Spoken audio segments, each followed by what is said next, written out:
Hey guys, this is God of Politics. I'm going to a brand new video, but before we get started with this video, please like this video and subscribe to the channel. Also follow me on Twitter and join the Discord. Those are both linked down in the description. But in today's video, I will be talking about the 2021 election results, and boy, was this a bad night for Democrats overall. I mean, really across the board, it was just not good in really any respects. They had very few bright spots. Now, I'm going to first start talking about my prediction, and of course, I did get a number of the races wrong, and, not by a huge amount, but I did get them wrong, and I'll admit that.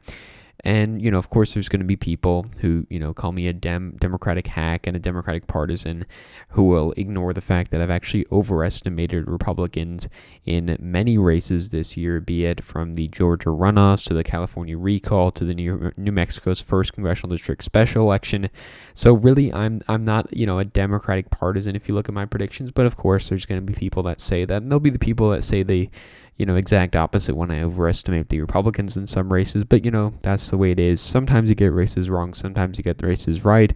What I consider funny is a lot of the people who are, going on about how I got this race wrong are the same people that still go on about the 2020 election saying that their prediction was right, saying that Trump would win and that Trump would win by a lot. And of course, they are wrong about that, but I did just want to address that firstly. And of course, I am a little bit late to this. It's already Sunday now. The election was almost a week ago, but I did want to still talk about this election because we had a number of important election results, and the most important, of course, was the Virginia gubernatorial election, in which Glenn Youngkin won by 2.1 percentage points here. And it is very interesting the way in which he did it. And if we look at this shift map from 2020, we can see here pretty much everything shifted from 2020. Actually, it was everything. Even, Buchanan County shifted towards the Republicans. And what I was surprised about, arguably the most, is that these rural areas actually swung by pretty heavy amounts, even compared to President Trump's result in 2017, or in 2020, I should say. In 2017, of course, we thought that Glenn Youngkin would improve on those results, but I was surprised that Glenn Youngkin improved so much on Trump in these rural areas. In the suburbs, of course, he improved by double digits, and I think we did expect that to an extent, but I was very surprised by those rural trends. But of course, Glenn Youngkin was able to combine strong rural results with strong suburban results here. Of course, Joe Biden got almost 70% in Fairfax County. He got 69.9%. Terry McAuliffe only got 64.9%. Loudoun County, Terry McAuliffe got 55.3% here. Joe Biden got 61.5%. That is an awful result for Terry McAuliffe. Of course, this was the center of a lot of the controversy over schools, things like that. And it had a 14-point shift, which was really, really big, which is actually about in line with the shift overall. The shift overall was 12.2 percentage points here, so a 14-point shift is about in line with that. But anyways, it did swing a lot. Virginia Beach, of course, swung a lot. The Richmond suburbs swung a lot. Even Richmond itself swung a lot, despite Terry McAuliffe winning it by a lot. So overall, Glenn Youngkin did very well everywhere. And, it's not really because of lack of Democratic turnout. Of course, the minority turnout was down, and you can, go on all day about why it went down. But the fact is that it did go down. But the more important thing is that voters who voted for Biden, many of them voted for Glenn Youngkin in this race, and especially in these suburban areas. Voters who, didn't really like Trump. They were independent, maybe more socially liberal, who were in this race were much more comfortable with voting for someone like Glenn Youngkin. I think that this trend was most pronounced in white, non-college educated women. I think we saw that trend. And while, the shift numbers may be a little bit skewed, things like that, but overall, the shift is clear that Glenn Youngkin was able to win over the Trump base while also winning over a lot of these suburban voters. Now, if Trump had said that he wasn't running in 2024, or at least hinted at it. He hasn't officially announced that he's running, but I think most of us agree that he probably will run.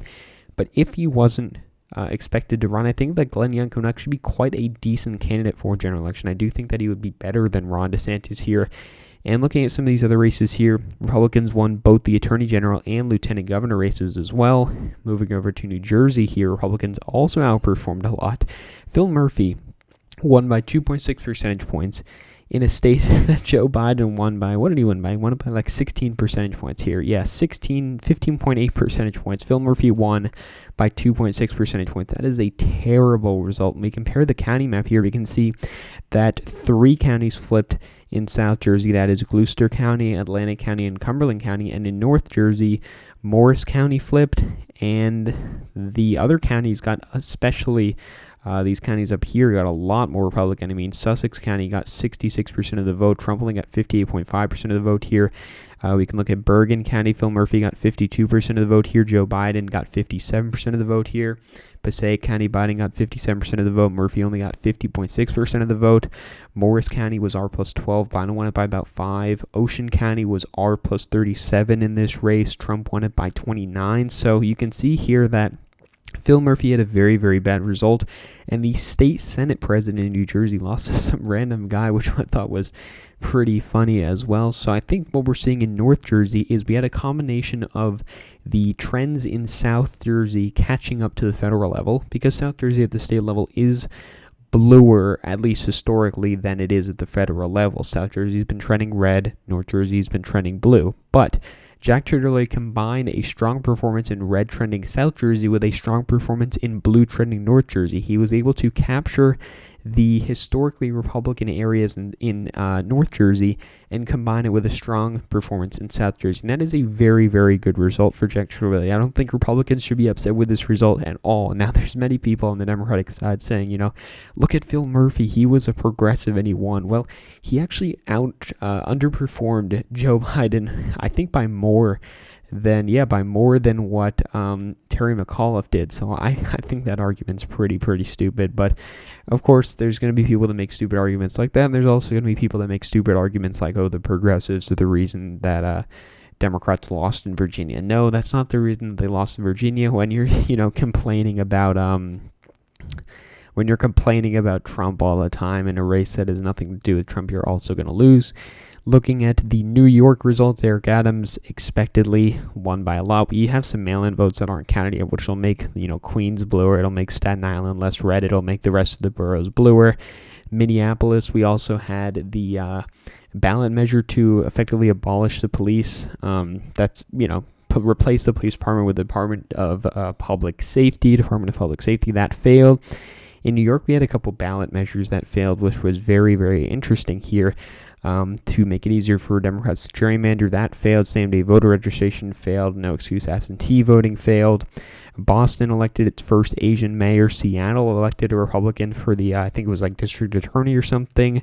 That was a very interesting result here. In Pennsylvania, Republicans won the Supreme Court race, so that was a very, very good result for them overall. Now, we can look at the 2020 results. If I just, put in the states that Biden won here, and of course, Biden, was able to flip back a few of the states that Trump won in 2020, including the state of Georgia, state of Arizona, state of Michigan, Wisconsin, Pennsylvania, of course. But let's just fill this in, and I'll just make a point here about these races, and that is, if you apply some of the similar swings that we saw in Virginia, New Jersey to the rest of the states here, you would see a profound shift in the overall electorate, and that is very, very interesting to see. And just speaking a little bit about the electorate in the state of Virginia, it was much whiter and it was older. Young people did not turn out in this race, and of course, just like minority turnout, you can make speculation as to why those voters didn't turn out, but it is very, very interesting that they didn't turn out.